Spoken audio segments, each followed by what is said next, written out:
Hepatitis foundation of Tripura শাখার উদ্যোগে বিশ্ব হেপাটাইটিস ফাউন্ডেশন দিবস উদযাপন করা হয়। এই দিন সকালে আগরতলা উজ্জয়ন্ত প্যালেসের সামনে থেকে মানুষকে সচেতন করতে শহরের রাজপথে এক র্যালি অনুষ্ঠিত হয়, যার শুভ সূচনা করলেন এখন তোরা পৌর নিগমের মেয়র মজুমদার। এছাড়া উপস্থিত ছিলেন স্বাস্থ্য দপ্তরের অধিকর্তা সঞ্জীব দেববর্মা সহ হেপাটাইটিস ফাউন্ডেশনের প্রতিষ্ঠাতা প্রদীপ ভৌমিক। এদিনের এই র্যালিটি শহরের বিভিন্ন পথ ঘুরে পুনরায় উজ্জয়ন্ত প্যালেসের সামনে এসে শেষ হয়।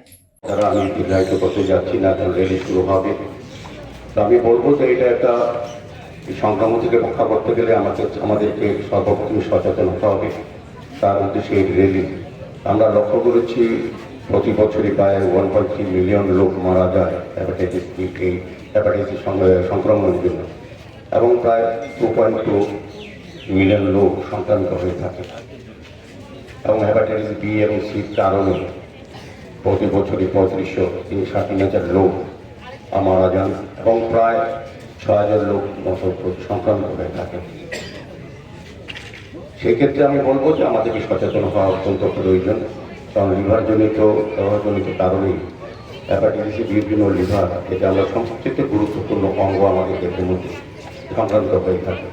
লিভারকে রক্ষা করার জন্য, হেপাটাইটিস সংক্রমণকে মুক্ত করার জন্য আমাদের এই বিশেষ উদ্যোগ গ্রহণ সচেতন হতে হবে। আমাদের রাজ্য আমি বলবো যে একটা সময় আমরা যেমন দেখেছি যারা হেপাটাইটিস সংক্রমিত হতো বা লিভারজনিত রোগে বা কিডনিজনিত কারণে আমাদের রাজ্যের বাইরে দিল্লি বা চেন্নাই যেতে হতো, কিন্তু এখন আমাদের রাজ্যে সরকার আসার পর আমি বলবো যে আমাদের রাজ্যে কিন্তু স্বাস্থ্য পরিষেবার ক্ষেত্রে একটা আমূল পরিবর্তন হয়েছে। এখন জটিল রোগের অপারেশনও এই রাজ্যে সংগঠিত হয়, এবং লিভার, কিডনি প্রতিস্থাপন করার জন্য কিন্তু আমাদের পরিকাঠামো তৈরি করা হয়েছে আমাদের সরকারের তরফ থেকে, স্বাস্থ্য তরফ থেকে। এখন আর বাইরে রোগীদের সমস্ত যেতে হয় না, এখানে কিন্তু অনেক জটিল অপারেশন হয়। আমি বলবো সেক্ষেত্রে আমাদের সরকারি দৃষ্টিভঙ্গি, স্বাস্থ্য দপ্তরের যারা দায়িত্বে আছেন তাদের আন্তরিক প্রচেষ্টা এটা পরিবর্তন সম্ভব হয়েছে। কারণ আজকে যারা প্রদীপবাবুরা বা যারা ডাক্তারবাবুরা আছেন তারা আগেও ছিলেন রাজ্যে, কিন্তু পরিকাঠামোগত দুর্বলতার কারণে হোক বা কোনো সুযোগ না পাওয়ার কারণে হোক এই রাজ্যের চিকিৎসকেরা গুণ থাকতো, সমস্ত গুণাবলী থাকতো, তাদের এই বড় বড় চিকিৎসাগুলি করতে পারতেন না। আমাদের সরকার আসার পর পরিবহনের মতো স্বাস্থ্য দপ্তরে অনেক উন্নত হওয়ায় আজকে কিন্তু এই চিকিৎসাগুলি এই রাজ্যে হচ্ছে।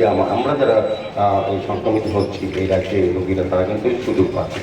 আমার বিশ্বাস থাকবে আজকের র্যালির মাধ্যমে আমরা যে বার্তা দেব, মানুষ আমরা সচেতন হব, সতর্ক হব, এবং আমরা এই রোগ থেকে যাতে দূরে থাকতে পারি এবং সরকারি সুযোগগুলি গ্রহণ করে রাজ্যে আমরা চিকিৎসা পেতে পারি সেই ব্যবস্থা করা হবে, এবং সেটা আমরা নেব। আজকের এই র্যালিতে যারা অংশগ্রহণ, আবারও তাদেরকে ধন্যবাদ জানিয়ে এই র্যালি সার্থকভাবে সফল হবে আগামী দিনে আমরা সুস্থ থাকার জন্য র্যালি অত্যন্ত প্রয়োজনীয় এই কথাগুলি বলে